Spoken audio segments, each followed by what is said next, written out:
Welcome back, race fans. My name is Adam Thursby. Joining me, as always, right over there. No, he's on that side of me. The great Philip Milwee. Sir, how are you? How was your week? Our week was long. We're gonna get to watch some good racing action, so I'm really excited to be here. Today is going to be, I think, just absolutely fantastic. Practice has already started. Just about 36 seconds left, so we're going to join qualification here in just a moment. But people should be aware of what's happening today. We are running a multi-class race at the Nürburgring.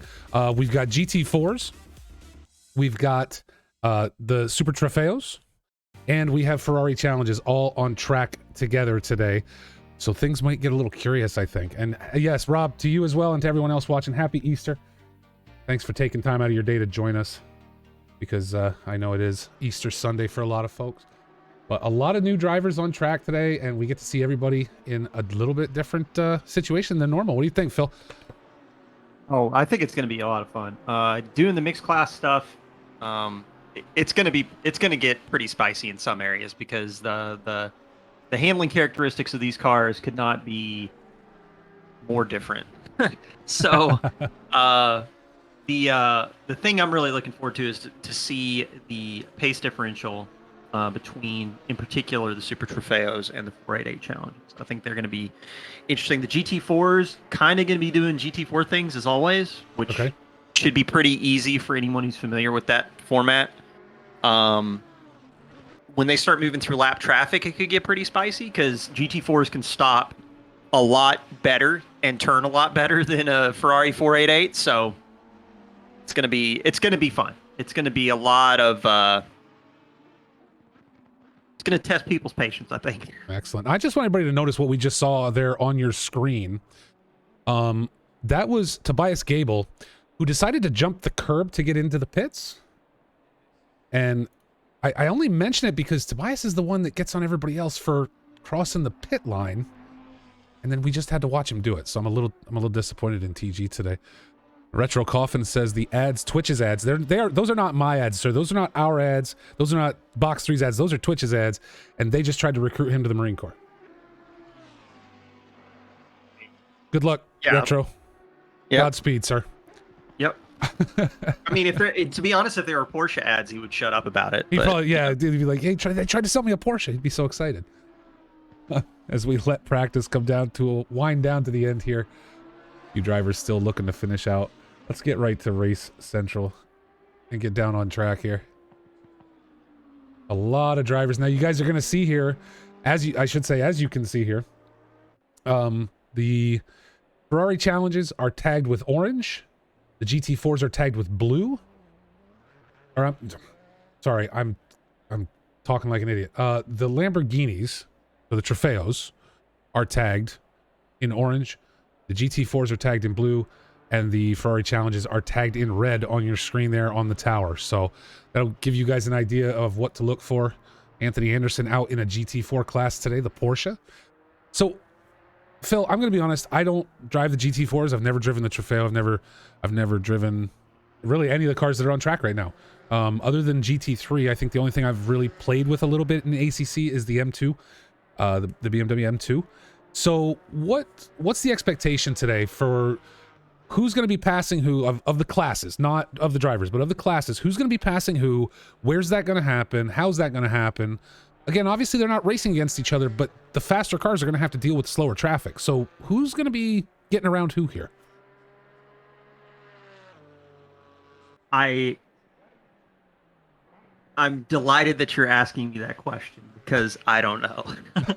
The reason why I say that is, so in terms of, let's talk about like the performance characteristics of the cars that are unique on track by class. So GT4, most people probably watching this stream, if you've been watching ACC for a while, or if you've been playing sim racing titles like ACC for a while, you're going to understand how GT4s work. You're talking about road cars. They've got a little bit of the FIA homologated systems that are put on the cars. Things like fuel, things like configurations of like ride heights, dampers, that kind of stuff. But there's not really a lot to change about the cars that make them kind of like an easier entry point for people that are getting into setup work. Okay. So the GT4 cars are going to behave, they're going to look and smell like what most people are used to seeing. The Super Trofeos are going to be very much like a GT3 car. There are a few systems that have been taken away from the Super Trofeo in terms of setup, so it's a little bit easier to set up version of a GT3. A little bit more complicated with aero than a GT4 car, but probably less configurable systems than a GT4 car. Okay. A little bit quicker. The aero doesn't help them as much as the GT3 variant does. The 488 is a 488 that has racing tires on it and a wing, and that's about it. So it is going to very much be the characteristics are going to be very similar to the 488 road car. It is going to be very fast in a straight line. Its brakes are terrible. So you could see a 488 streak past a line of GT4 cars when it's passing traffic and then get to like the Dunlop hairpin, and because it has to brake so much longer and so much earlier, the like a portion of the line of GT4 cars that passed just pass it going into the corner, and they do it all over again before the Schumacher S's. It's going to be interesting. The car, like I said, between GT4 and Super Trofeo, you're going to see what you're kind of used to seeing when you see it's going to look and smell like a GT3, GT4 multi-class race with those two formats. The 488 is going to be a wild card. But yeah, and TG's got it in chat. So like on the average lap time, Super Trofeo should be the quickest. Okay. Ferrari's going to be the fastest on the straights. And the GT4s are going to be significantly slower than the Super Trofeos and the 488. It's just they're going to be able to brake a lot deeper into the corner than a 488. So we'll see. Very good. Well, again, we got a ton of drivers out here today. You see a great mix of classes. I think mostly GT4. Now, the way qualifying is working today, it is a 30-minute qual, specifically because each class is going to have 10 minutes on track to set those times. And right now, the GT4s are the ones that are out there. We catch up with Anthony Anderson in the number 16 car. And there we go, Anderson. And I think qualifying is really going to give us the best idea of where we're going to see things land, right? I mean, the fastest qualifying cars are going to be the fastest out on the track, and they're probably going to be relatively well grouped together. Unless you're someone like, if you put someone like me in a, you know, in the in the Super Trofeo, I'm probably still going to be slower than the challenges, right? So we'll see how that stacks out during this qualifying session. But there, Frank Reynolds now setting a lap. So Anderson holding purple so far. Only 3 drivers having set laps. Ridian Lloyd Davis in the 139. So GT4 really a mix of manufacturers, just like GT3.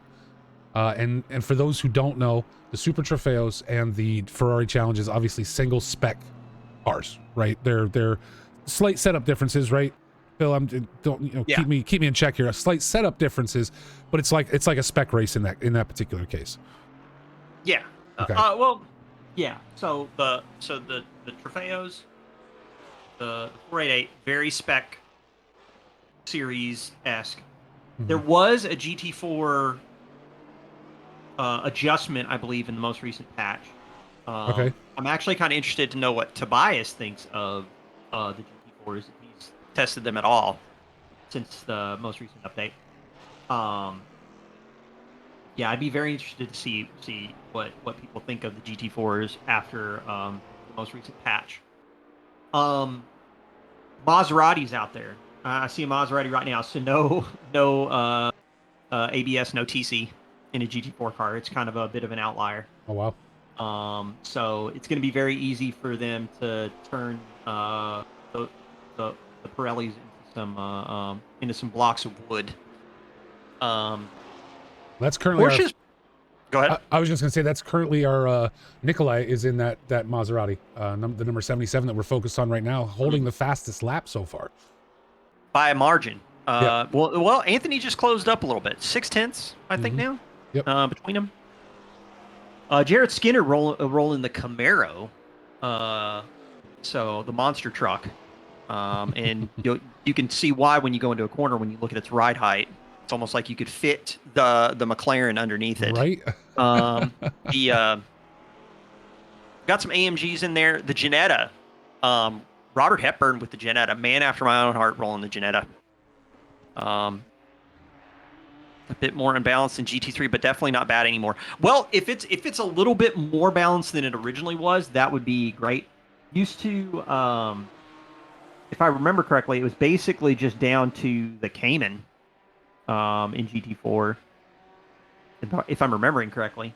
The Cayman, the Aston, I believe the M4 also was pretty much what most people would pick. Nobody ran the Ginetta. Most people don't run the McLaren because the McLaren has dynamic brake bias, which is kind of something funny to wrap your head around. Still have one out there, though. We got one. Yeah, you got one. You got one out there. So Edward Walsh, the brave man on track with the McLaren and its dynamic brake bias system. I actually really like driving the 570. But yeah, the dynamic differential and the dynamic brake system is a bit of a challenge to figure out. It's kind of like the Maserati in that you can square off some tires pretty fast if you just go into a corner and just smash your foot down. Just try and monkey foot into the corner. Okay. But yeah, it's the GT4s. It's going to be. I'm hoping it's going to be pretty close. And we got some 205s up at the top. Some 206s. Most people run in 207s. It looks like. Yeah, a couple 205s. I mean, we do have Nikolai Polyakov. There we go. Yeah. Who currently, though, I gotta say, Nikolai right now up 5 tenths on his fastest. That'll drop him into the 204s. He is ripping this lap. Now 6 tenths up. Let's see. Let's flip this up here a little bit. Throw that personal best delta up there. 7 tenths now, almost 7, back to 6. But Edward Walsh running about a half a second up. Cyan roommate, who we haven't talked about yet in the Aston Martin, currently about 4 tenths up on their fastest. Their session coming to an end now. And I don't know who's next, but we should see the next class of cars coming out on track here pretty soon as these guys finish up these laps. Just so everybody knows, this is a series. We will be back. So race 1 this week at the Nürburgring. We will be back the following 2 weeks, next week at Imola for this same mixed class racing. And then we finish out this mini season at Spa Frankenchips. Spa in these cars is going to be wild. I gotta imagine, like, the 488s are going to be. If I were racing in the Trofeos or the GT4s, the 488s would be insufferable down the Kemmel Straight because it's basically like they have to lift so much in Eau Rouge compared to the rest of the field because they have no downforce to speak of. And then they hit the Kemmel Straight and it's just like a rocket ship. And then you get to the braking zone at Lacombe and it's going to be everybody just passing a bunch of 488s before they turn in, hopefully. It's going to be so much fun. I do enjoy getting to run these cars in ACC. They are really kind of, in my opinion, underestimated formats. I feel like the spec racer format in ACC would be a lot more powerful if more leagues would run it. Super Trofeos is a very good challenging car for people that are getting used to GT3. The 488, you just get like the pros, the best of the best to run that stuff. Those cars are a freaking handful. Yeah. Wow. And speaking of, it looks like the STs are out now. Louis Ricard, the number 12 car, out on, I guess, yeah, the number 12 out on track. So now is where we get to see some of those times start to flip up, right? We'll see who lands at the top of this for the start of the race. But yeah, again, coming back next week at Imola and then finishing out this little mini season at Spa on the 23rd. And I gotta say, I hope Matty doesn't get mad at me. Matty's in the chat and I hope he's not gonna yell at me. Coming back, I believe listen, there's no promise here, but I believe on April 30th, we're gonna have a special charity race coming up. That'll happen, and it's going to be a limited number of drivers on that track. It's going to be kind of a special one-off before we kick off Season 6 on the PC ACC side. Season 7 of Xbox Racing coming up starting next weekend, next Saturday. If you're an Xbox driver, please make sure you get signed up for that. Season 7 on the Xbox side is kicking things this month. There's a lot of happenings and goings on over at Box3 Motorsports. I can't wait for season 6, and I want to do more events like this, Phil. I think this multi-class, I told you and I talked about it last week. I can't remember if it was on stream or off, but I've recently started watching IMSA racing, right? Just had the 12 hours of Sebring. That multi-class racing to me is so much fun because it adds so much of a there's a different dynamic there. I mean, I think our fast drivers always have to deal with some sort of traffic, right? There's always back markers of some sort. But when they're all of one class, they're relatively close together and, they get around each other. It takes a long time for them to catch back up to them and all that. But this multi-class stuff I think is fantastic, and I do wish I really wish we did more of it. I think it'd be a lot of fun to have more of these races. Yeah, I think, and it's so interesting too that, like, in a sim that does its best to adhere so tightly to what is offered in the SRO format, like family. Mm-hmm. The fact that we even got the ability to do multi-class in this game, I think, is a bit of a stroke of luck because there is no multi-class racing really in SRO. It's usually only single formats on track at a time. The thing that I find fascinating about these cars in particular is I just feel like it offers an opportunity for us to take the balance of performance out of the equation. You take the Super Trofeos, you take the M2s like Maddie just mentioned in chat, which, by the way, anybody that wants to participate in an absolutely fun series, anybody runs an M2 spec series, sign up. It's a blast. Those cars can take punishment. Mm-hmm. They are trickier to drive than you think, even though they are a slower car. They are very light on setup work, but there is some things to learn about car setups with the M2s. It's probably the one car that I would recommend anybody if you're wanting to start learning setups in ACC. Like, find an M2 series, learn how to set that car up. Mm. But yeah, the spec stuff is just great. It's just fantastic for really taking balance and performance arguments out of the equation because everybody's racing the same thing. Yeah. And yeah, I wish we could see more of that in ACC. When we get GT2s, I think that's going to be amazing.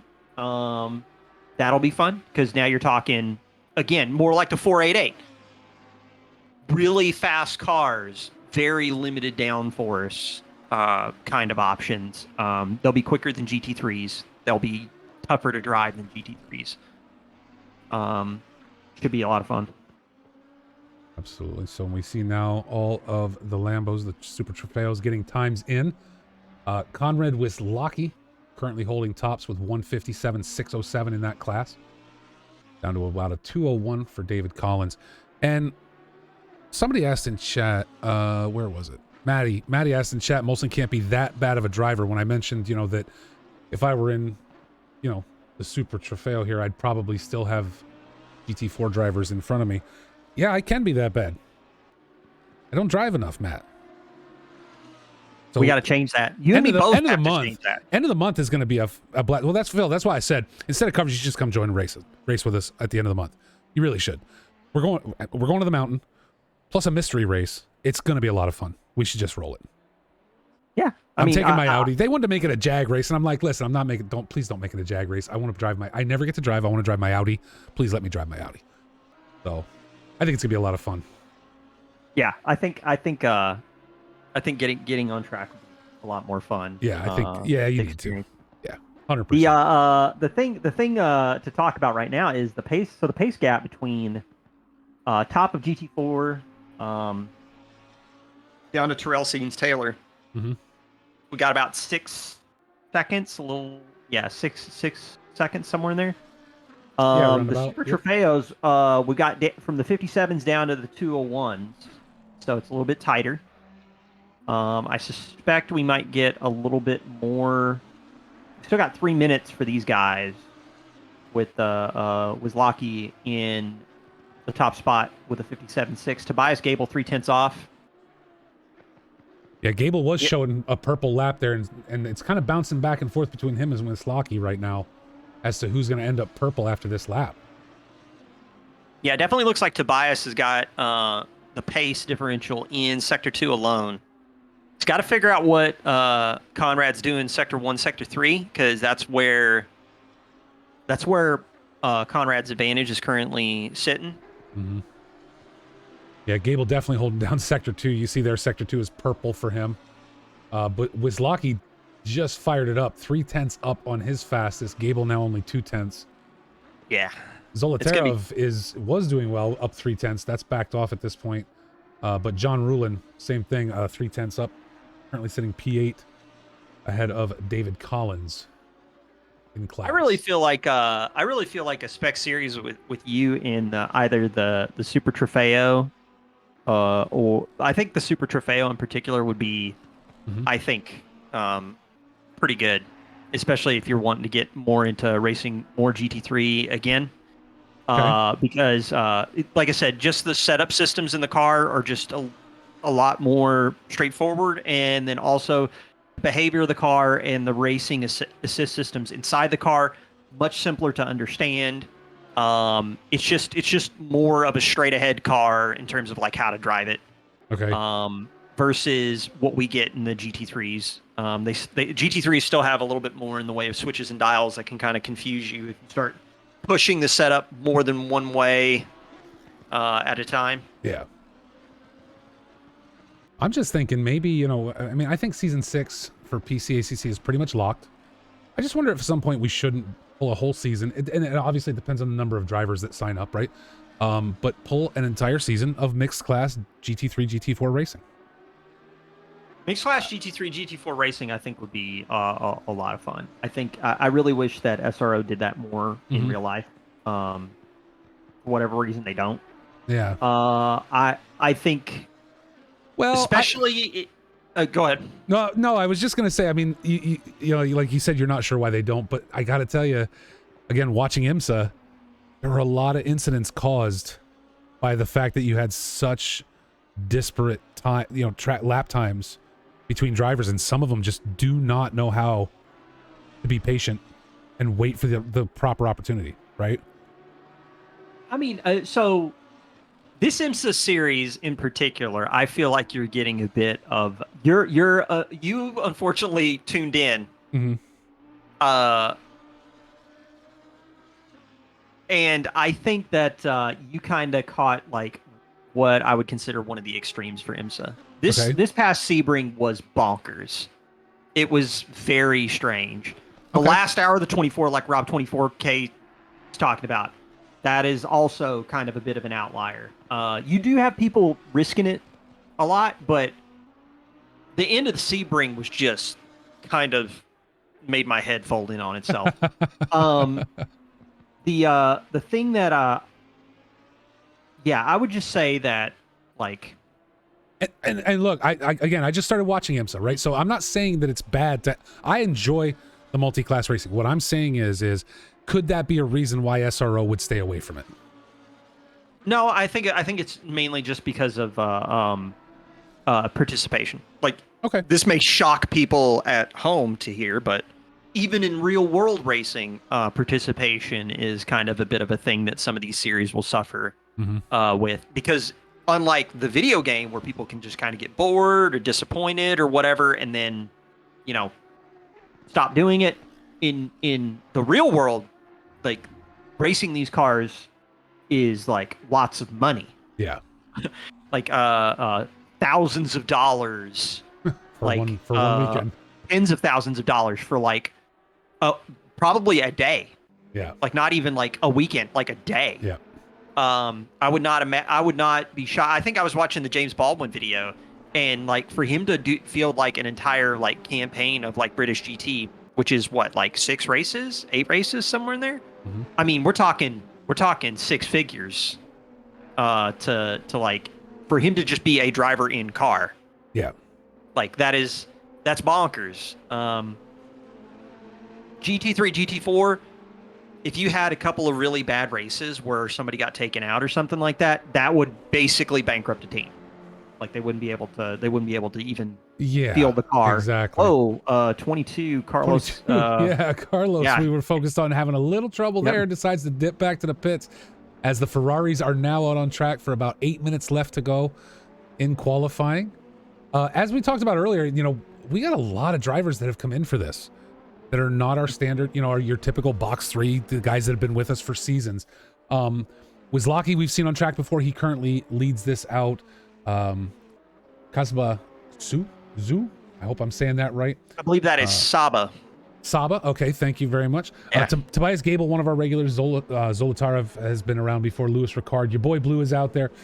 Adam Kazmarski has been here before. John Ruland, David Collins, we've seen. Nikolai Polyakov, I believe is new. Anthony Anderson, we've seen him before. Second in class right now, sitting in the pits. Terrell Sainz Taylor showing up for this, I think is fantastic. I love seeing Terrell. Frank Reynolds, the Warthog himself, coming out for this series along with Rob Keesar, Robert Hepburn, Ridley Lloyd Davis, and Jonathan Biscotto, along with Edward Walsh and Jimmy, as the only way I can think to say that. Whatever. Carlos Herrero is back out on track now. We see him there after a little bit of a dust up. Damir Makhmutov joins us. Maxim, and I am not even going to try. I'm sorry, Maxim. I don't think I can do that. Paul Reyes, we saw last week in the race. Paul coming back. Daniel Verkosa, Patrick Toth, Dennis Weissman, Blue Wolf, Mikhail Rosenthal, and Jace Wright just jumped in. Same class, so he's going to be able to get out on track and maybe get some qualifying in. Interested to see. I'm interested to see what Jace and Verkosa can do in the and Paul Reyes in the 488 challenge, because we've seen them before in GT3. Mm-hmm. Interested to see what they can do. Carlos Hierro coming around right now to start a timed lap. Still waiting to see. I think we're waiting to see 488 even post a time now. Yeah, we haven't had any yet, so. But let's go on board with Carlos as he comes around for a lap at the Nürburgring. Now watch him just try and step this car through the Mercedes arena. This car does have assist, but again, there's no downforce really to speak of for this car. So you got a car with ABS traction control systems, a what seems like infinite supply of torque, it feels like, and no downforce to speak of. It's going to be a handful to get through some of these corners. Normally you'd see GT3s carrying a lot more speed through Ford and Valvoline, and now down towards the Dunlop hairpin. And again, you're going to see the brakes on the 488. Got to brake so much earlier. Very hard to get the turn in. Starting to apply the power. Again, it wants to slide. And then probably a mega lift as he's going through Schumacher. Yeah, I'm just watching back through the footage as he's doing his lap right now. You're going to see the 488 lift in areas where a GT3 normally wouldn't. You're going to see it take corners it'll lumber through them. Mm-hmm. But then when he gets to the straight sections, it's just going to be a bullet. Well, it looks like he may have burnt the lap back there and gone off track. Yeah, Michelin is going to be tough. I think Michelin's going to be tough. I think the NGK chicane is going to be tough as well. Okay. Yeah, it's going to be tricky. I mean, we might run into a situation where it's tough for the 488s to even get a lap down for quali. And then they're starting behind GT4s. Oh boy. TG's got me in the chat. Thank you. TG Versosa. Daniel Versosa, we're on board with right now. So thank you for that. Now what I'm starting to see here though, Phil, is a little bit of a mix, right? Again, we look at the top of the board here, you're seeing these Ferraris and the Lamborghinis are starting to mix in a little bit. Was that is that expected? Yeah, I mean, I really feel like if you've got a good technical operator in a 488 Mm-hmm. and somebody who's not as experienced with the Super Trofeo, you could definitely have 488s in front. Okay. I think the part that's going to be the trick is people are going to have to really understand the characteristics of their car, and they're going to have to manage the traffic around them accordingly. Like a 488 cannot race a Trofeo into the Dunlop hairpin the same way. Gotcha. You will not outbrake them in a 488. on the run down to it, your straight line speed will give you an advantage to get to the corner first.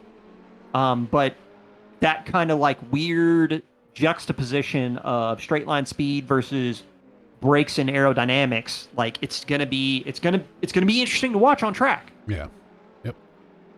Very good. Well, first of all, let me catch up. Speaking of chat here a little bit, Dev664 says you joined the Discord today. It's asking you to verify the phone number. Did that? Says it already exists. Unfortunately, that's not something I can troubleshoot with you right here live on stream, my man. We had to do that due to hackers and like whatever people, yeah, bots and everything else just attacking the server. So I am sorry it gives you that error. I do want to thank Maddie for subscribing to the channel once more. Thank you so much, sir. That happened while we were talking. TG, again, thank you for your help. And hello to Kev from the UK. So some UK folks in here. Blue getting on you a little bit about your use of large language. Oh yeah, I'm gonna throw out some big words. I've got Google over here. I'm just gonna define big word. See if I can figure out how to fit anti-disestablishmentarianism into the stream. I think I just did. There you go. You did. You just made it work. Perfect. Well, with that, I am going to take a quick step away before we get this race started. And then I will be back and ready to go. We'll throw a little autopilot up there. Folks, stick around. We got 45 minutes of racing here at the Nürburgring coming up. Don't walk away today. You're going to want to see here multi-class racing at Nürburgring. And I think this is the first multi-class race I've broadcast with Box3 in almost 2 years. So I think this is going to be an absolute blast. So stick around. I will be right back. Phil, you're in charge, sir. Sounds good. I'm looking at the Twitch stream along with you guys, so I'm a little bit delayed alongside with you, but kind of want to talk about some of the things that I'm seeing. Again, from the 488s, we're going to see them struggle in... There's basically places in all three sectors where we expect the 488s are going to struggle for grip. Sector 1, Mercedes Arena. In Sector 2, Schumacher S's and Michelin. Once they get through Versteiner Curve down towards the NGK chicane, getting the car stopped and trying to get through the chicane is going to be tough. But they're going to be so much fun to watch rocket down the straights. It's going to be a lot of fun, especially if we get a couple of them close racing together and having to manage traffic. It's going to be a bit chaotic. GT4 runners, man, I mean, it is going to be by the book. Run your race, be predictable, stay on the racing line, make the faster car execute the pass. It's gonna be a lot of fun. And we got some really good operators in there. Nikolai Polyakov in the Maserati, putting it on top in GT4. Anthony Anderson, I really want to see what he can do in the Porsche. Watching the 13 right now on my other feed, just goofing with the TC system in the 488 and making it drift all over the place. That's qualifying. So we did get the 488s up into the ahead of the GT4 field. So I think that's going to be good for a race start. We're going to have a couple of Super Trofeos that are kind of out of place relative to the Ferraris. That blast down the start-finish straightaway towards turn 1. It's going to be interesting. I'm really hoping people stay frosty and really remember what their car is good at. Because if the Ferrari 488s charge into the Super Trofeos into turn 1 like they can pass them, it ain't going to be pretty. But yeah. Looking through... Actually, let me check real quick. Yeah, Wozlacki on top in the Super Trofeos. We've got Saba Zhu, I believe, and Tobias Gable, top 3 in Super Trofeo. That's going to be interesting. Other people that we've got that we know, familiar faces. Zoltarev, Lewis Rickard, you're my boy Blue. Maxim, I'm going to try and pronounce this. Is it Dolgopyatov? Really out of place right now in the Ferrari 488. 6th in the overall. Yeah. Wow. That is a fast time, a 59.0 for a Ferrari Challenge. This is somebody who understands how that car operates. Other 488s, we've got Mukhmatov and Rosenthal finishing out the top three in the 488s, and then we get down to the GT4s, and yeah, Polyakov, Anderson, who else is in?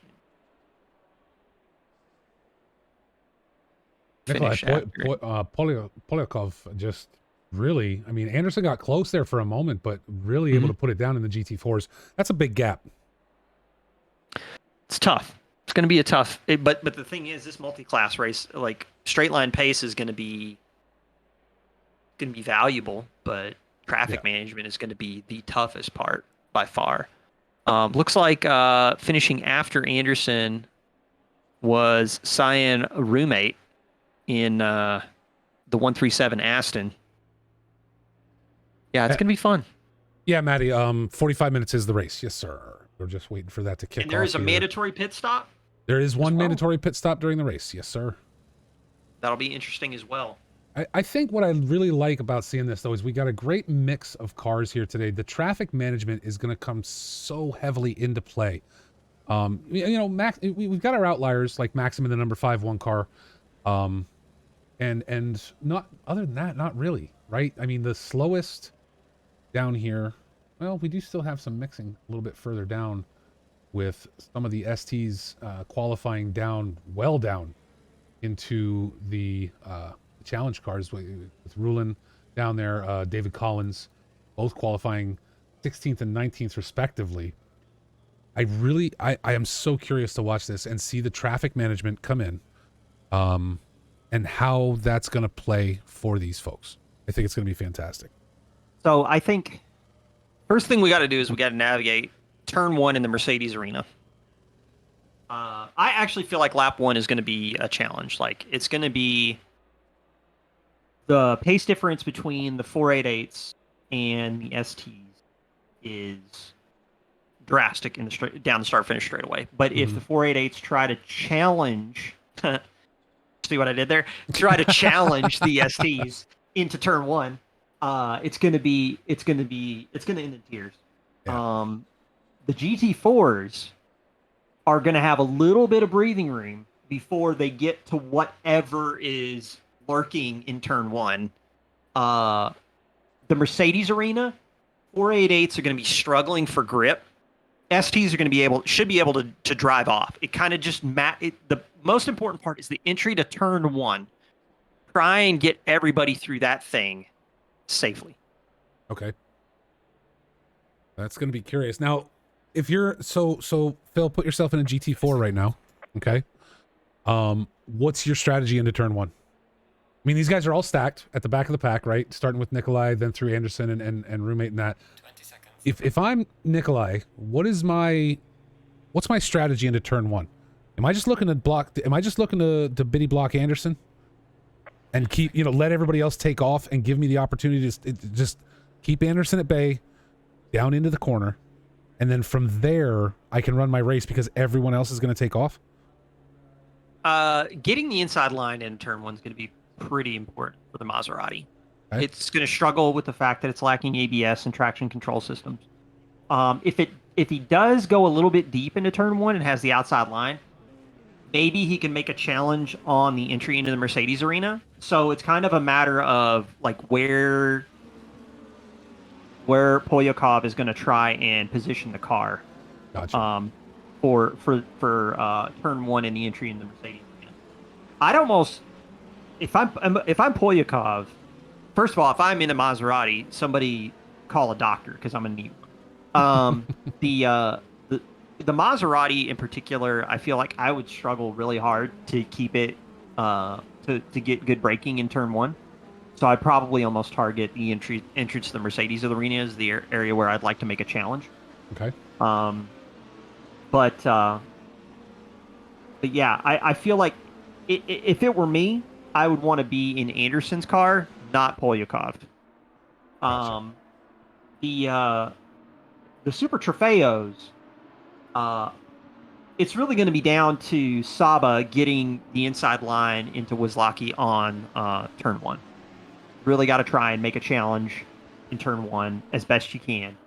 Because once the field kind of gets like shaken out through the Mercedes arena, the next really good place to pass is going to be the Dunlop hairpin. And then with the GT4 or with the challenges, I really feel like navigating Turn 1 Mercedes arena, it's going to be about not losing the car. Okay. If I were in the 488, I wouldn't be racing anybody. I'd be racing myself through Sector 1. Well, I'm very interested. Adam Kazmarski's going to race everybody as he is pit starting this race. Here's the thing. That might be a solid strategy. And the number, depending on how Lamborghini. Depending on how Turn 1 goes, it could be a valid play. With the pit stops, man, it's gonna be so interesting. Yeah, I'm just waiting to see what this looks like going into, because you don't. The thing that, like, knowing a little bit about how these cars behave is one thing. Seeing these cars on track side by side with one another and watching this caliber of racing folk on track at the same time, complete question mark for me. Yeah, no, for myself as well. You and I talked a little bit about it before the race, that I don't drive the STs. I don't drive the Challenge. I don't drive the GT4s. I drive my Audi in GT3, right? So to be able to see what's going to happen here, and what's really interesting to me right now is, again, the mixture of, we've got John Rulin in P15, we've got your boy Blue in P8 right now, mixed in with those Ferraris. That, that's where things get scary to me, right? It's not, the multi-class racing that I've seen is everybody's split up. You're qualifying only against the people that are in your class. You're not qualifying against everybody on track. And so to see that mixture of classes kind of together, I think is going to be interesting, to say the least. Yeah, it's going to be tough. And they're rolling down the start-finish straightaway, so we're about to find out how tough it is. We are ready for the start of this race. 45 minutes of driving coming up, folks. And we are green as Conrad Wisłocki pulls out ahead, and behind him we've got him 3 wide into T1. Everybody diving in. Here we go. Oh, and there's a touch. Yeah, there's a couple touches. Oh, wow. They stayed going forward. That is a big deal, let me tell you. Your boy Blue with a little bit of a nudge on somebody. Still 3 wide through Mercedes. Look at everybody being very conservative. Absolutely. And doing a good job here. I mean, again, contact, a little bit of door banging that we've seen so far, but nobody spun out off track. Nobody flying off into a wall anywhere. So far, things staying very calm. They try and catch up here a little bit. Your boy Blue fighting for his life right now against Paul Reyes.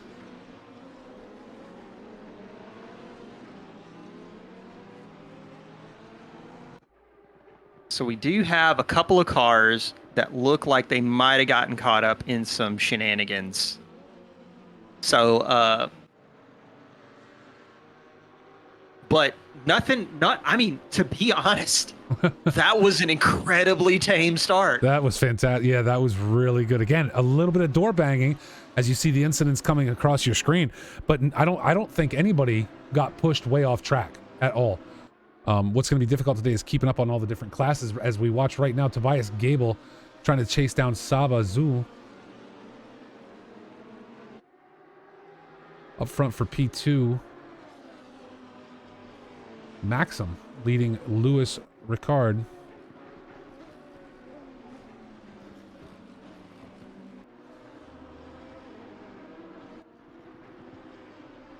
It does look like we've got a little bit of a pocket. I'm actually going to go, I kind of want to go back. Let's see. Check in on the GT4s now that this race has started and things have calmed down a little bit. Jace Wright up there for P14 getting ahead.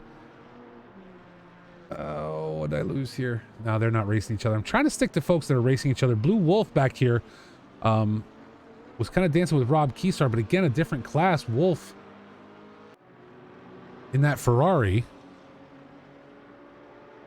Anthony Anderson got tangled in with something because front end on the Porsche does look a little bit sad, and he's dropped back a little bit behind Jimmy in the 6.9 AMG. So it's Polyakov, Roommate, and Skinner now fighting for the top spot in the GT4 class. I just saw that Patrick Toth up there. Oh, I'm sorry, Patrick Toth. Yeah, Jarrett Skinner as Toth falls back a little bit. This is where the multi-class gets so twisted up. You got to figure out who's racing who. You know what I mean? This is fun. I hope we keep doing this. And folks that are watching, you're gonna have to bear with myself, especially trying to lock the camera down as these guys trade places here now. Again, this multi-class not something we're used to, so it takes a minute to get things under control. So it does look like we do have one car in. I'm hoping it doesn't result in retirement because it's the lone Janetta in the field. Robert Hepburn, currently going laps down to the field. That Janetta is pretty sad looking. So okay, hoping Rob can get back out on track. Would definitely love to see a bit of shed car representation on track. Right now, keeping an eye on Paul Reyes and Carlos Hierro.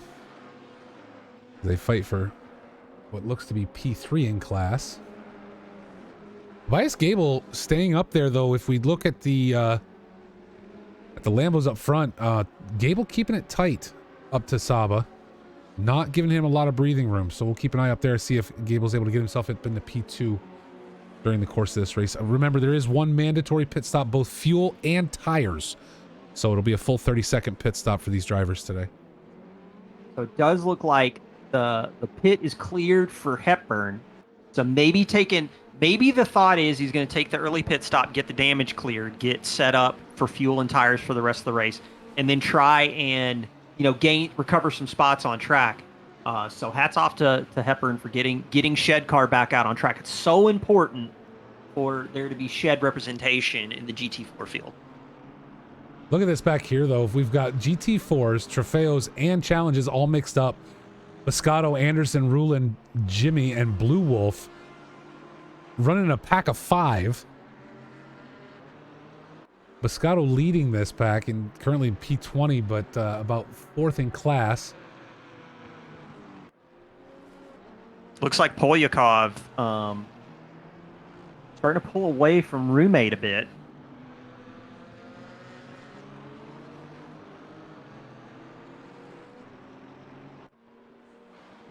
While you are showing the viewers at home some of this action on track, just looking through the standings right now. So Wozlacki, Sabazu, Tobias Gable, Ricard, and Zoltarev in the Super Trofeos out in front, but Maxim Dolgopyatov. Oh, whoa.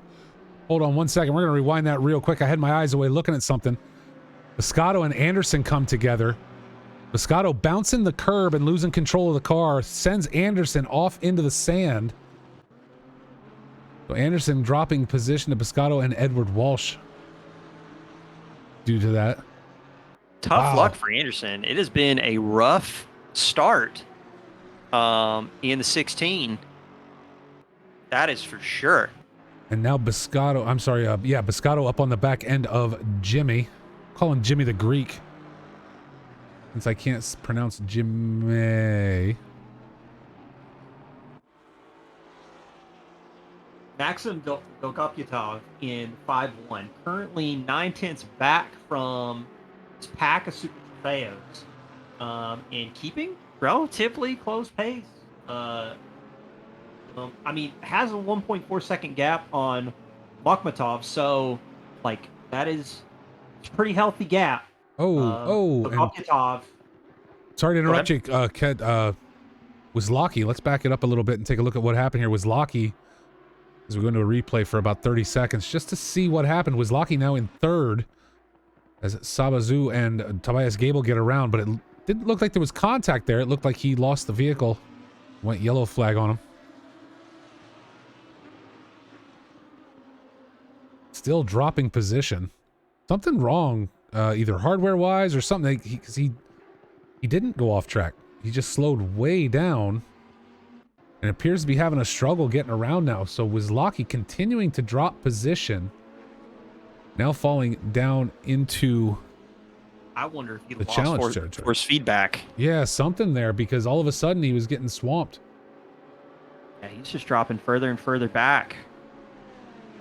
Unfortunate for the race leader. Yeah, no kidding. But that allows Sabazu to take up position with Tobias Gable about 9/10 back. You see here, he's limping the car around. Like you said, I don't know if it was a loss of force feedback or what it might have been. He's doing his best to stay out of the way and going to head into the pits. Hopefully he can get it sorted out. And if he can get the pit stop knocked out and figure out what this technical issue is, maybe he can get back out on track and recover some spots. But in the meantime, we've got a little bit of traffic management happening in the NGK chicane. One of the 488s just cuts the entire chicane to navigate around these GT4s.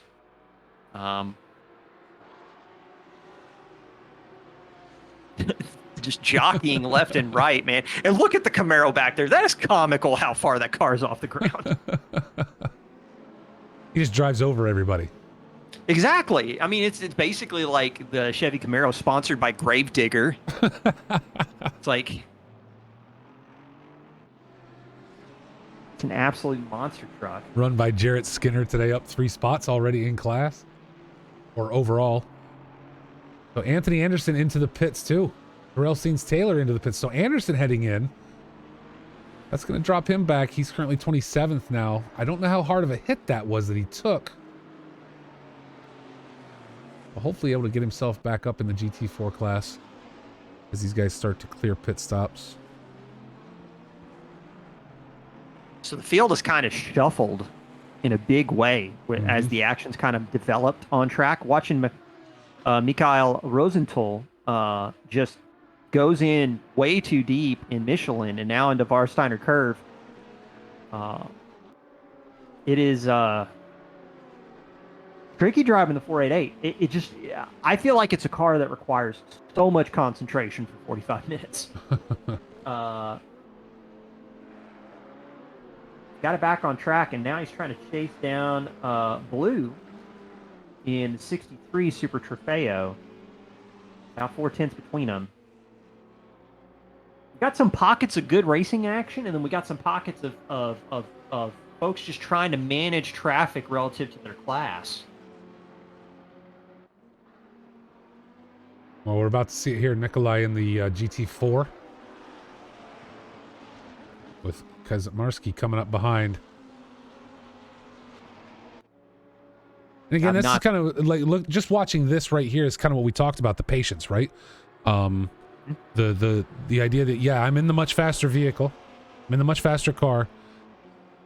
But if I push you out of the way, that's going to be bad for both of us. So you know what? I'm just going to pick my spot and mind my business until then. And I think that's what I enjoy about this kind of racing and watching this. And then we get to see it very little. It is very much the challenge. So Sabazu in the or might be actually Sabaza in the Squadra Corsa 64, currently about 1.3 seconds ahead of Tobias Gable. Saw him go a little bit deep into Dunlop. Kind of curious why that would be. I mean, I seriously doubt that with the way the track is currently in terms of on-track conditions, we would be dealing a lot with tire wear being a thing. It's 28 degrees on track, 22 ambient. Tire temps are not going to be that extreme. So I don't think we're dealing with tire wear. I think maybe just a bit of a moment. Got the car back under control. But I got to say... Go ahead. No, go ahead, sir. I was going to say, though, it's just some interesting lines through some of these corners. And I think it's kind of cost him a little bit of time relative to Tobias on track. So, well, actually, what I was about to say is that the gap continues to open. I'm not sure Tobias has the pace to catch Saba. Could be some pace in hand. Blue Wolf off track. We got a little bit of a race here, though. Louis Ricard and Ivan Zolotarev going to battle as Maxim and Demir are battling back here in the challenge class. Yeah, this is gonna be a tough part of the race right here. It is just got You got some GT4s, you got some 488s behind. They're a bit of a distance off. It does look like it's really down to Ivan and Lewis duking it out on track to find out who's going to take this third spot on the Trofeo podium. Ricard holding on so far. But a battle for first in the challenge class.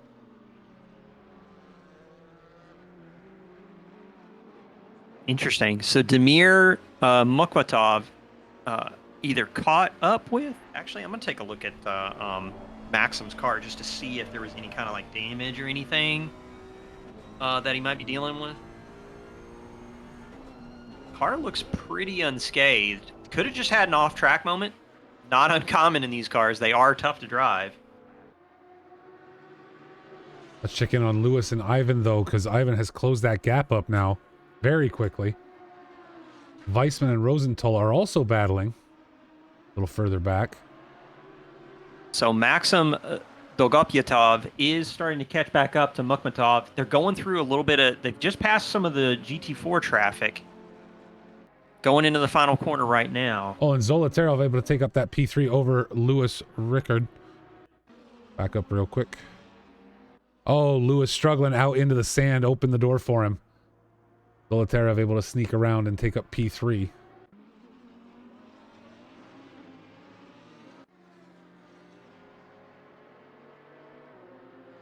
Rosenthal taking Weissman now. Yeah, I think unfortunately we've lost Wizlocki. Oh, GT4s and 488s come together in the Ford and Valvoline section of track. Or no, that was Schumacher, it looks like. But both cars staying forward. I think it was Rob Kizar and Paul Reyes in the Scuderia Ferrari ESP 488. Paul Reyes trying to do a bit of a recovery to get around these GT4s. Currently sitting P24 overall.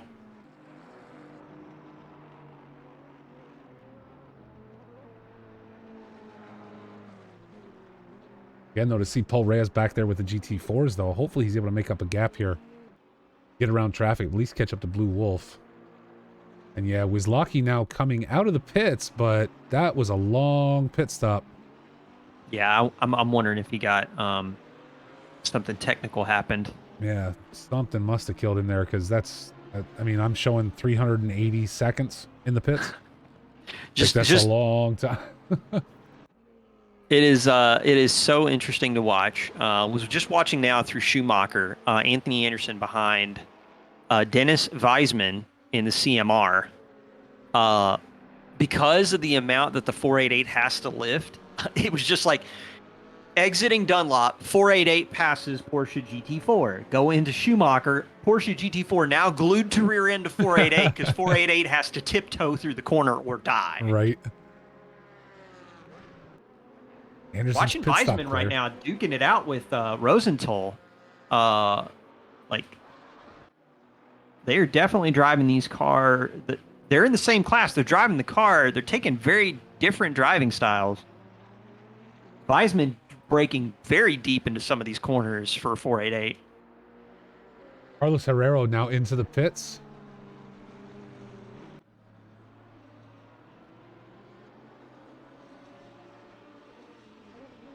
So we've got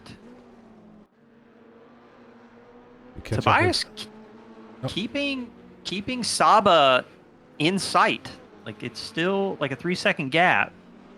Not out of it. Same thing with Lewis Rickard. He's only 1.8 back from Zoltarev. Maxim Dolgopyatov did find his way around Mukhmatov. So Maxim back at the top of the 488 field. Still only a 1-second gap there, so we'll wait to see if those two come back together. Lewis Rickard seems to be closing in on Zolotarev very slowly. So again, at what point do the pit stops come into play here, right? Everybody's taking tires and fuel, so that it's 30 seconds no matter what you do, that you're sitting there. It is it's anyone's guess because I mean there's so many cars on track. We got a lot of cars on track relative to a little bit of a loss of patience I think from who was that? Was that Adam because Marsky and Daniel Versosa, I think, yeah, right? I mean just on the exit of Dunlop, like Verasosa cannot get on the power the same way the ST does, and because Marsky just drives literally through him. Like the cars clipped and Oh, yeah, they one did. car went through the other one. Oh, wow. Yeah, they did. My goodness. I wonder if it's just Vera Sosa's ping might have caught Adam out, but man, that was a pretty brutal come together. I guess. Let's check I up with wonder, Demir I and wonder, Maxim, though. kind of hoping that the cars are not damaged too much from that. I know that if a car tried to occupy the same physical space I was in, I would need a lot of repairs. Probably. If it wasn't if it wasn't terminal. Well, Maxim able to get around and take up P1 for now in the 488 class. Demir right there, though, not giving up thus far. Paul Reyes able to get around Jimmy the Greek down there. So Reyes looking to move himself back up. I just don't know how well he's going to be able to do. He's still got 3 GT4 cars to clear. And now 25 minutes left to go in this race as we watch the race lead, or the class lead. Stops, though. They do. The GT4s in front have pit stops, so he's got, if he can keep, so Polyakov's within, what is that? 12 seconds, 13 seconds. So I think Reyes could clear him in a pit stop. He's just gotta keep the 488 on track, which is a tough ask. Wanted to take a look through the rest of the field. Yeah, the real fight on track right now is between the 51 and the 3 car in the 488 category, because it does look like they keep passing each other on track. Yeah, these guys have played back and forth a couple times now, and if we've got in-class racing right here. Tobias is in the pits. So is Rickard. So. Oh, yep, Tobias in. My goodness, you're on it quicker than me. Your boy Blue heading in. Blue running 5th in class right now, so 24.5 minutes left to see these guys heading into the pits already. Seems early, so a couple of them looking for an undercut, right? Hey, it's halfway. I'd say yeah.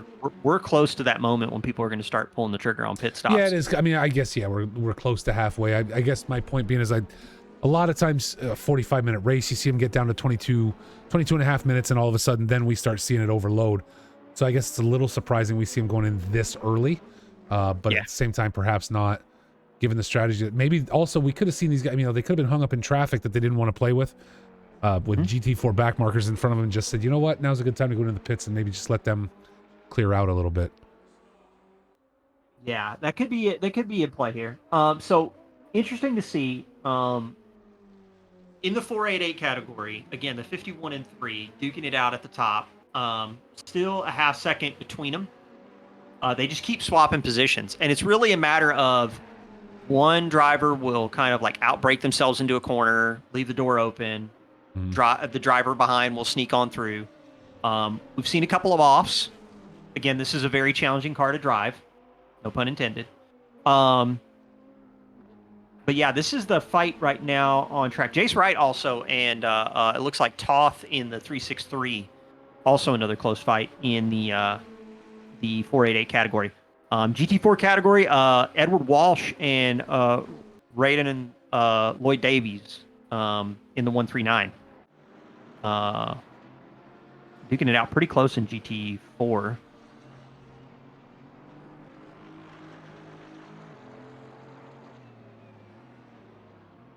Versosa in the 463 getting nailed with a DT. I'm sure that's probably for track cuts.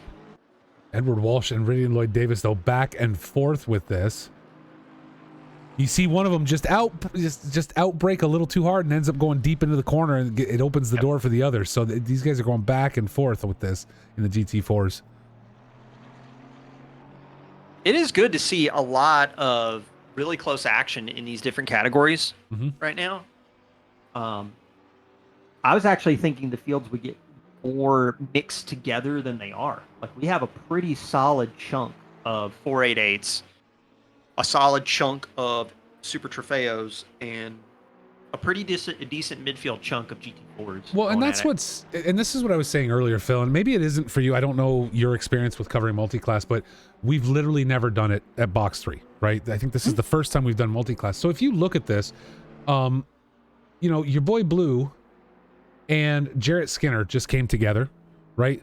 It shows this tiny little gap. It shows Blue getting ahead, but then you realize they're not the same. Like, sitting here in this seat, you have to take an extra second that we're not used to looking at, right? I'm not used to looking at whether or not they're racing each other. I'm just not. And so all of a sudden, I'm having to take an extra minute before we can announce something is happening or go to that portion of the track to pick up on a race. It makes it very difficult. It's tricky, that's for sure. Yeah, the traffic management aspect of this is really something else, especially when you look at the cars relative to one another in the overall. You could have two classes that are racing each other for overall position right now. And then again, when you measure the pace differential between a 488 and a GT4, it's they're not even comparable. Yeah. It's you're comparing an Apple to like an M16. They're completely different things. Weird flex, but we'll go with it. As Maxim and Demir start to race up front again, these guys they got a little spread out for a while in the challenge category. They were a little spread out, but now Demir able to close up the gap, get back on the back end of Maxim.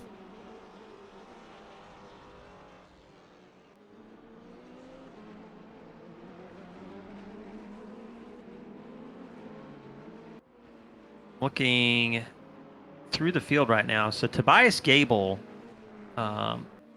getting up closer to Kazmarski, who has yet to pit.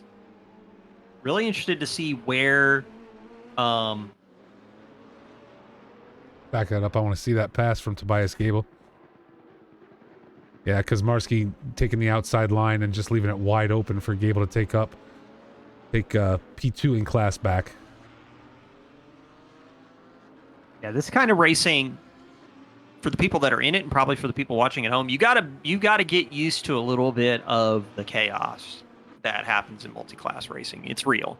It's real even in races where you're dealing with the professionals and they're on their best behavior. You can still run into some shenanigans just because of the pace differential between the cars. Could you imagine what we would be dealing with if we had hypercars and prototypes on track at the same time?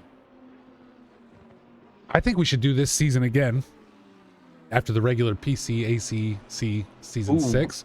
The 488 boys. Throw the M2s on track with these guys.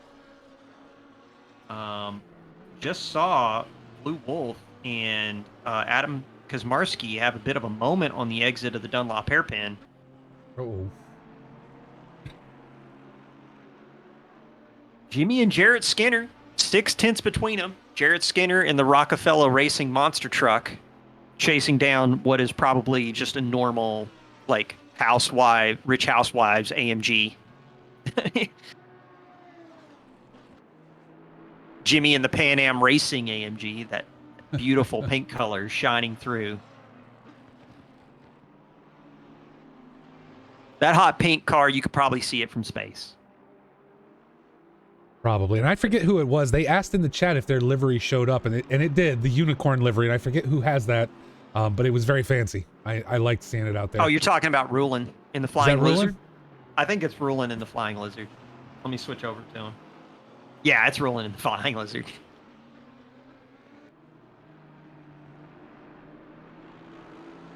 You're good. You're good. Let's look. So, Makhmatov, man, the 488 category has been spicy at the front pretty much since about, I want to say, 15 minutes in. Makhmatov has dropped back 2.6 seconds now between them, keeping him in touch. Rosenthal, Weisman, both into the pits right now for their scheduled stops. So we got to catch up with Zolotarev and Luis Ricardo coming back together. ooh. We're third in class.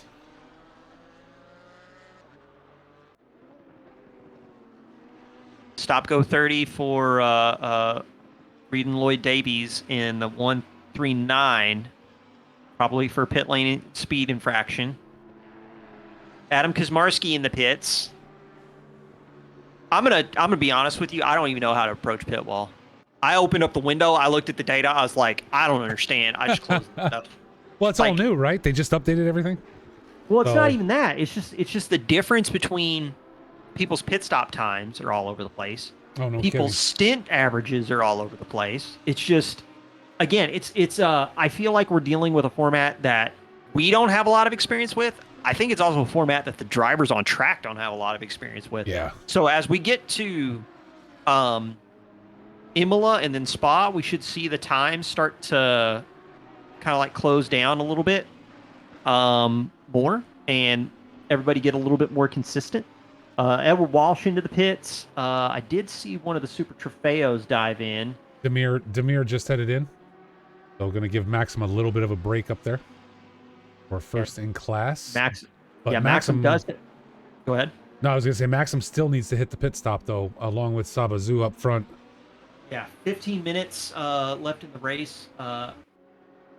And I'm looking. Okay, so looks like, man, that looks really wide open right now. I'm waiting for another update of data to come in before I try to describe how far back Tobias Gable really is. Well, that's that's kind of what I'm looking at. Well, it's Sabazu just headed into the pits now, so going to clear that stop. We got to see where Gable is on track and kind of figure this out, because again, with a full tire and fuel pit stop, I think Saba is going to stay out in front. Yeah, I think he's going to stay out, probably to the tune of about 30-ish seconds, because it was like a 66-second gap before he hit the line. Zolotarev and Luis Ricard coming back together. Mattisville in the chat said, "I've been vying for a full multi-class season. I think it could make for some enjoyable action." I do too. I wouldn't look. This is 3 classes on track. Again, I'm sitting here losing my mind, very confused right now, trying to make sure we're trying to bring the action of in-class racing to you guys, not just an ST passing a GT4. And I think like a GT3, GT4 season would be really enjoyable to watch. I think we could have a lot of fun with that. I think the big thing there is it would be a lot of fun to actually see some of like the folks that are like committed to like developing a season in GT3 or GT4, like really working to maximize what they can do in that particular class category. Because when you get multi-class racing where people understand their cars, it's not an arrive and drive. It's not a I'm gonna do GT4 on a lurk kind of thing. It's really fun to watch. It's challenging when you do not race these cars together all the time. We're kind of experiencing it right now in real time, and it does look like I'm watching Makhmatov right now, and I'm trying to see how far behind. Does look like Nogopyatov did get out in front of Zoltarev. No, it's starting to update now. So yeah, it looks like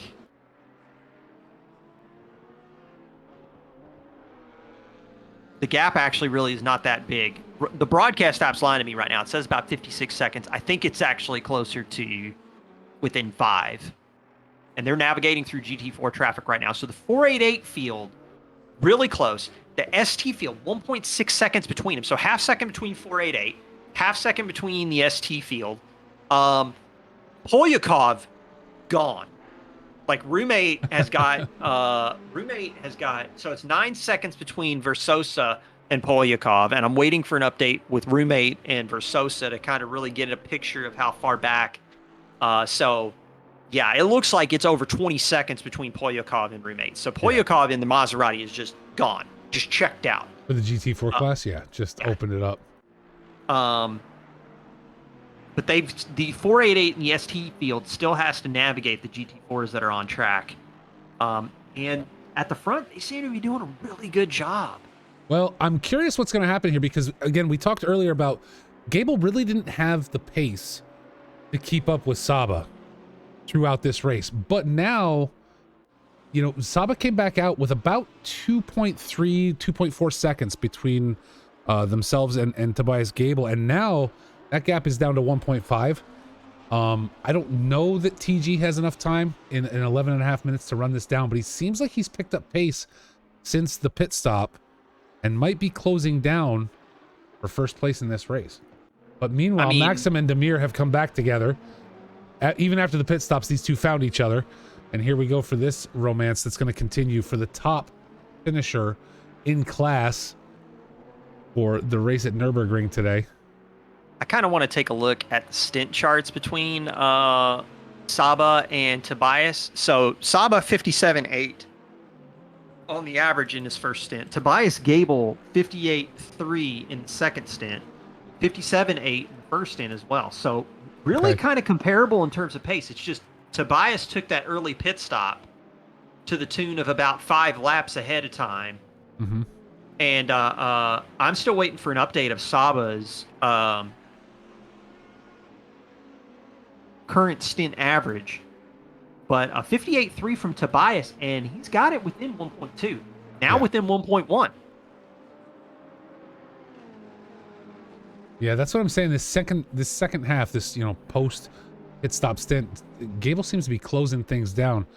But right now is between the race is for you know, the Ferrari, the 488 class between Maxim and Demir. These guys have spent this entire race racing each other. If we look at the GT4s, I mean, to your point earlier, Polyakov is just gone over top of the GT4s. Roommate, and even between Roommate and Jimmy, we're looking at, you know, 6.4 seconds.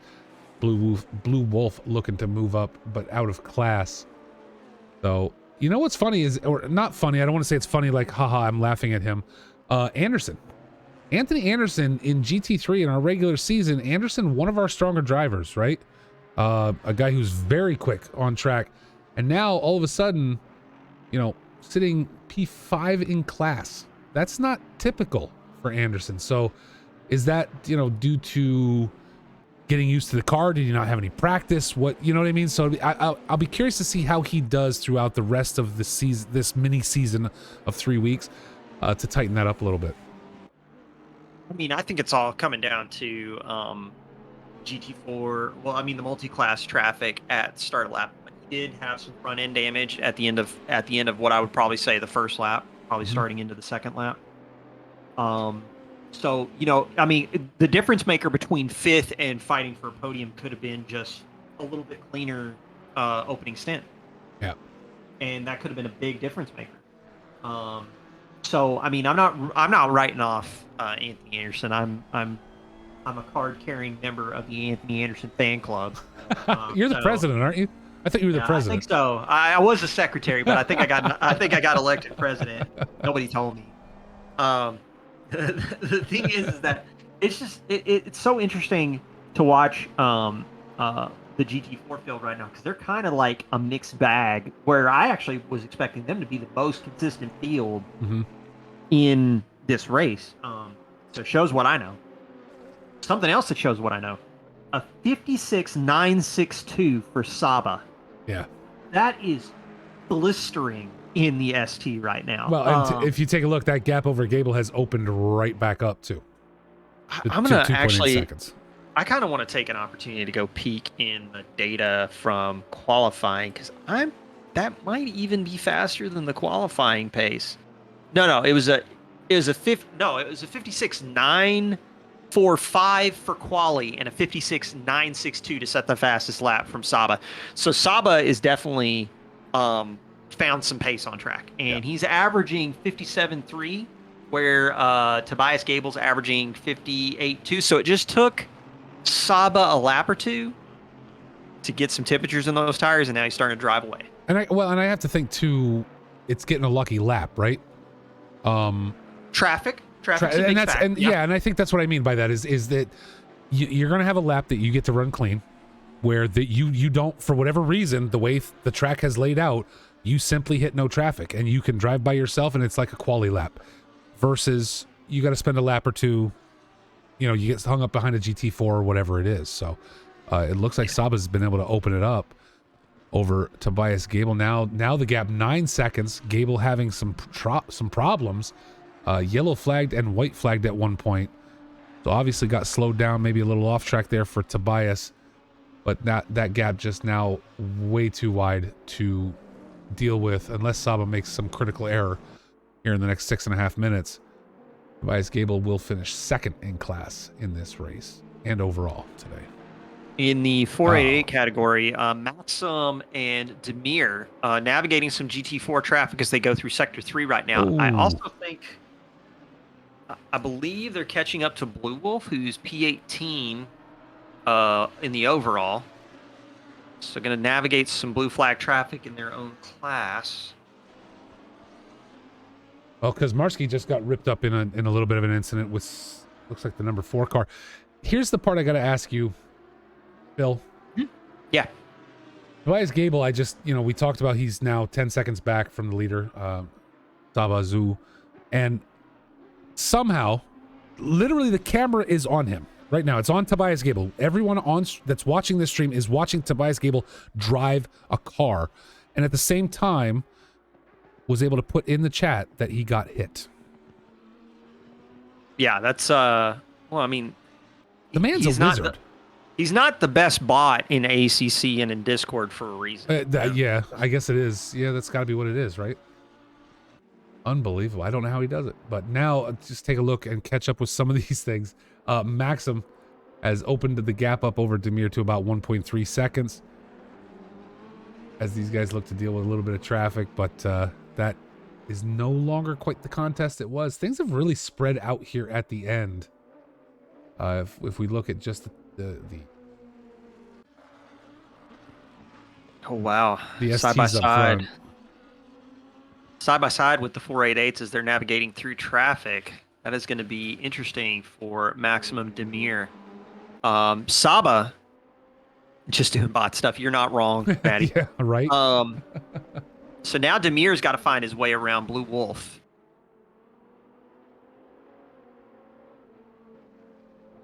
Yeah, traffic is starting to play a bit of a factor with the end of this race with 4 minutes 12 seconds.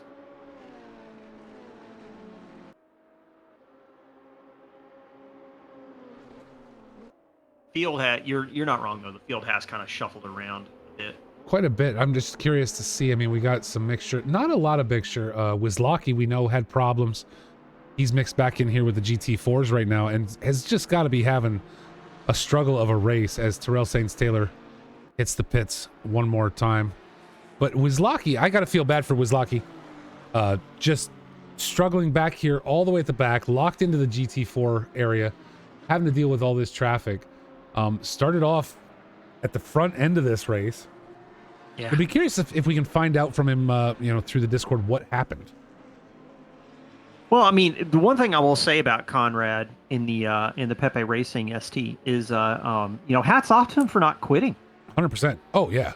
3 laps down, nowhere near the nearest ST, and just sticking with it. At one point, set the fastest lap in the back half of the race before it was taken from Saba, or before it was taken by Saba.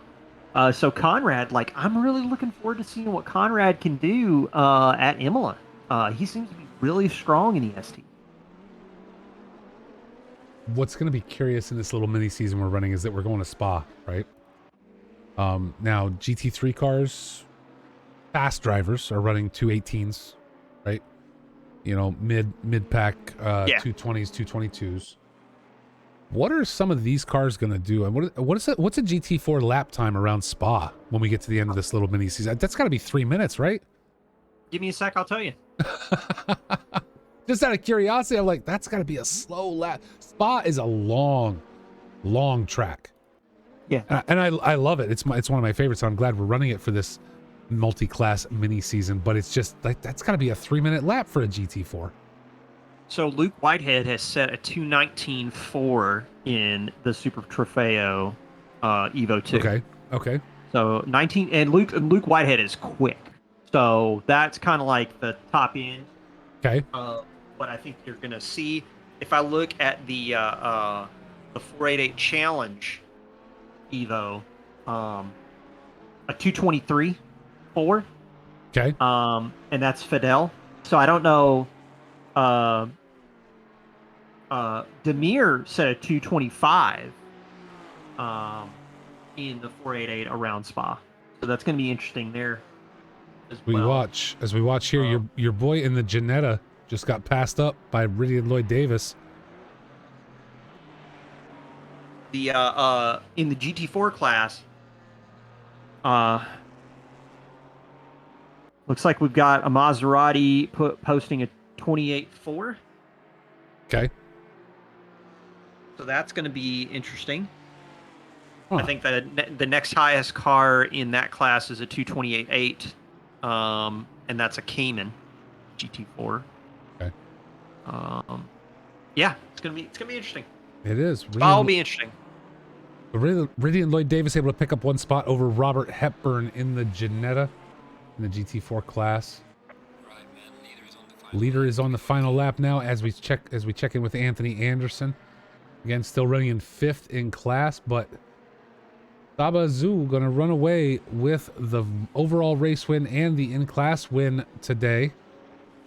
Bias Gable in 2nd, Ivan Zolotarev in 3rd in the ST class.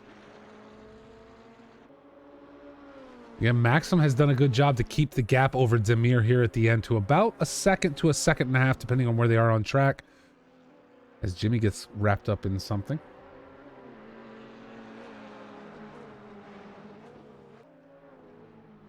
These guys continuing to look to clear GT4 traffic. Oh, and Weissman sideways on the track. Patrick Toth able to take up position in class over Dennis Weissman.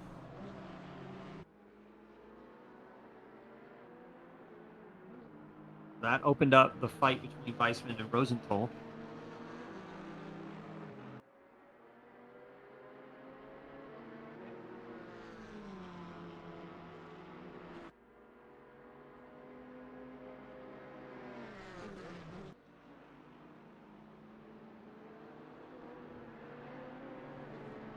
So Weissman gets himself situated, back on track, ready to go.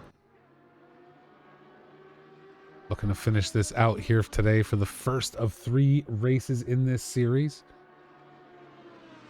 Saba just now going through the final chicane, getting ready to go into the last corner. What a race. Good race from Saba, good race from Tobias, even dealing with the traffic and getting hit. Absolutely. 4 STs up at the top of the field to finish the race.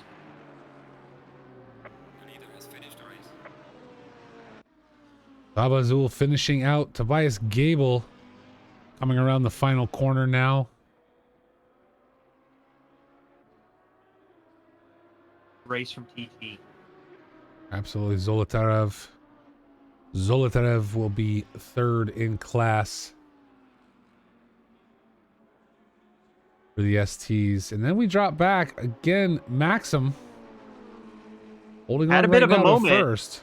Had a bit of a moment on the exit of Warsteiner curve. I thought he was about to lose it. Went off into the kitty litter.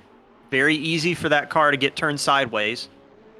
Demir just hanging on, just hoping that, like a little bit of like a drop in IQ in the right foot or something to like cause that 488 to spin. But no, Maxim's going to take it. Maxim holding on for class win. The Ferrari Challenge. Demir right behind. Paul Reyes looks to take 3rd. in that car. Polyakov taking the top spot in the Maserati with. I see that. These guys already finishing out. Cyan roommate exiting the final corner right now in the 137 Aston Martin.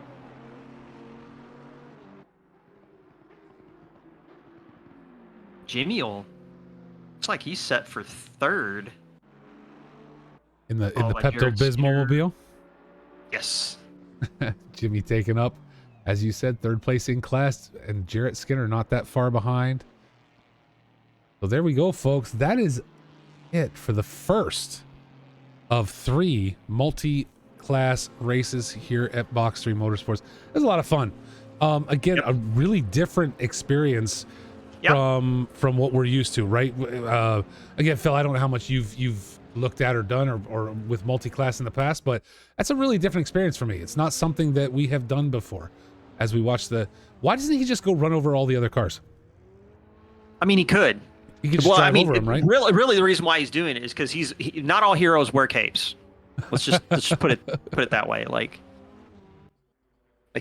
he woke up this morning and he did not choose violence. Right. That's the thing. So that's what it comes down to. But awesome. yeah, the multi-class chaos can be a lot of fun to watch. I'm glad you guys are doing it. I think these cars in particular, this was a really good show. For the category of cars that we were looking at. I thought we saw a lot of great racing and a lot of traffic. With the 488, yeah, I'm going to be honest. With the 488 in the mix with these two cars, I didn't know really what to expect and was pleasantly surprised. Was very entertained. Very good race. The thing I would say about Imola, we got about a 7-second pace difference between the categories. So about a 3-second difference between Super Trofeo and the 488s, and then about a 4-second gap between the 488s and the GT4s if you go by the stats. Okay. So it'll be interesting to see how Imola works out, especially because Imola is going to be a tougher track from a mechanical grip perspective, because you got Variante Alta, you got some of the curbs on the exit of Tamburello and stuff, that if a 488 tries to ride those curbs a little too aggressively, it's not going to end well. Gotcha. So it'll be interesting. I think it's going to be I'm looking forward to it. Me too. I think this is a lot of fun, and I think we should do more of it. I'm with Matt in the chat, one of our league managers. I think we should look to do more. And I don't think I think season 6 for PC ACC is set at this point, right? But and it's just gonna be straight up GT3, a normal season. But I really think this is a lot of fun, and I really think it's something we should look at as a league going forward, to say maybe not the super trofeos and the challenges, but at least during a regular season, letting people have the option of a GT3 or a GT4. And if there are enough drivers, great. If not, okay, we're gonna back it off because not enough people want to drive GT4. It's all about what the community wants, right? But I think this multi-class racing is an absolute blast, and to give folks an opportunity to jump in and say, you know what, I'm not comfortable in GT3. I don't feel like I can perform well in GT3. Let me jump into GT4. I know it's slower, but I can handle it better, and gives them a shot to do something they want to do. I think would be a great opportunity. I think it's a lot of fun. 100%. Yeah, I don't think people should sleep on the GT4 class too much, because it can provide some really good close racing. Yeah. And if you mix it together with GT3s, it could be a lot of fun. So the Super Trofeos and the GT4s in this race in particular, really kind of giving you a taste of what that experience would be like. The 488's kind of like this weirdo that's like a bullet in a straight line, and then has to like function like a shopping cart through any kind of corner. So it's pretty interesting. I know. I think it's awesome. I think it is awesome. Well, Phil, dude, it is always fun, and it's always a blast to sit with you during these races. You bring so much to it. I love it. It's fantastic.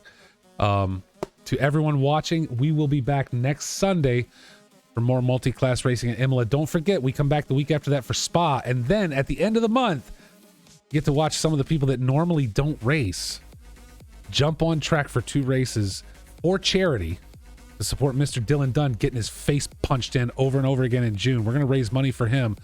And I'm going to talk to him because coming up in June, we're gonna stream that race, the race. We're gonna stream that fight not on Twitch, but on Discord. I got to work that out with Dunn and talk to him a little bit about it. But he is one of our admins, and he's a fantastic dude doing this for charity and throwing down a boxing match. So we're gonna raise some money for him come here at the end of April. So everyone, thank you so much for sticking with us. On behalf of myself and Mr. Philip Milwee over there, he's the man, the myth, the legend. Thanks, folks, and we will see you next week at Imola for more multi-class racing. We'll talk to y'all soon. Thank you.